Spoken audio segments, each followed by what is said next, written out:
সুন্দর কোনো কিছু কে না পছন্দ করে, সে ব্যক্তি হোক, কোনো বস্তু হোক বা কোনো সম্পর্ক। সুন্দর সম্পর্ক সবাই বানাতে চায়।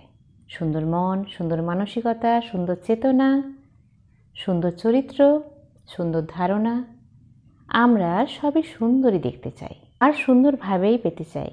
কিন্তু পৃথিবীতে এত সুন্দরের মাঝেও আরও সুন্দর কিছু রয়েছে, আরও সুন্দর কেউ রয়েছে।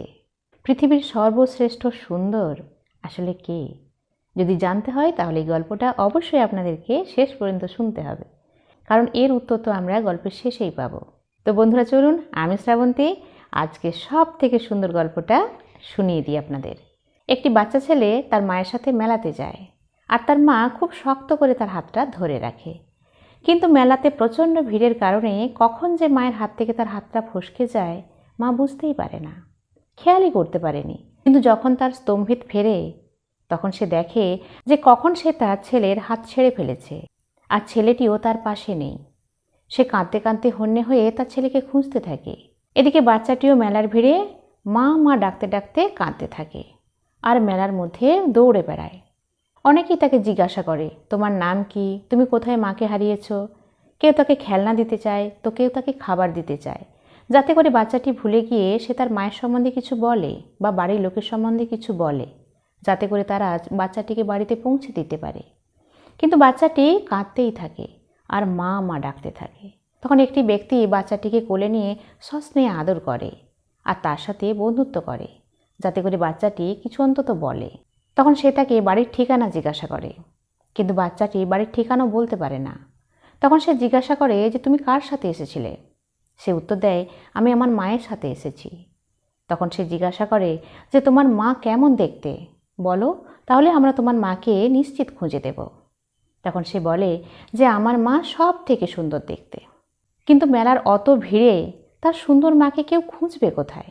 তখন সেই ব্যক্তিটি মেলা কমিটির লোককে বলে ওই মেলায় উপস্থিত বেশ কয়েকজন সুন্দরী মহিলাকে তার কাছে নিয়ে আসে আর বলে যে এদের মধ্যে কে তোমার মা, তুমি চিনে নাও। ছেলেটি এক একজনের কাছে যায় আর বলে এদের মধ্যে কেউ আমার মা নয়, আমার মা এদের থেকেও সুন্দর দেখতে। ঠিক সেই সময়ই একজন মহিলা কাঁদতে কাঁদতে দৌড়ে আসে আর সেই ছেলেটিকে এসে বুকে ঝাপটে ধরে, আর সেই ছেলেটিও সেই মহিলাটিকে জড়িয়ে ধরে। বেশ কিছুক্ষণ তাদের মধ্যে সেই আদর, স্নেহ, ভালোবাসা, চাপা মান, অভিমান আর অনেক প্রশ্নের উত্তর শেয়ার হবার পর সেই বাচ্চাটি বলে যে এই হচ্ছে আমার মা। তখন সেখানে উপস্থিত সবাই অবাক হয়ে যায় আর বলে যে যে ছেলেটি এতক্ষণ পর্যন্ত তার মাকে এই সমস্ত মহিলাদের থেকেও সুন্দর বলছিল, আসলে তো সেই মহিলা খুবই কুৎসিত দেখতে, তার মাকে মোটেও সুন্দর দেখতে না। তখন সেই ব্যক্তিটি বাচ্চাটিকে বলে যে এত সুন্দর সব মহিলাদের থেকে তুমি তোমার মাকে সুন্দর বলছিলে, কিন্তু তোমার মা তো মোটেই সুন্দর নয় দেখতে। তখন সেই বাচ্চা ছেলের উত্তর শুনে সবাই অবাক হয়ে যায়। সে বলে যে পৃথিবীর যত সুন্দর মহিলাই আসুক না কেন আমার সামনে, আমার মা আমার কাছে সব থেকে সুন্দর দেখতে। পৃথিবীর সবার থেকে সুন্দর হলো আমার মা। তো বন্ধুরা, এই হচ্ছে মা। মায়ের কোনো তুলনাই হয় না, মায়ের কোনো রূপ হয় না, মায়ের কোনো সৌন্দর্য হয় না। মা শুধু মাই হয়, যার মধ্যে শুধু মায়া, মমতা, স্নেহ, ভালোবাসা এগুলোই রয়েছে। এগুলোর নামই হলো মা। একজন সন্তানের কাছে মাই হলো অমূল্য সম্পদ। মা ডাকে যে শান্তি আছে তা অন্য কোনো ডাকে আর নেই। মায়ের কোলে যে আরাম আছে সে আরাম লাখ টাকার বিছানাতেও নেই। যেখানে স্বয়ং ঈশ্বরও মায়ের স্নেহ আর শাসনে বাঁধা পড়ে, সেখানে মায়ের সৌন্দর্য, মায়ের মাতৃত্ব ভগবানকেও ছাপিয়ে যায়।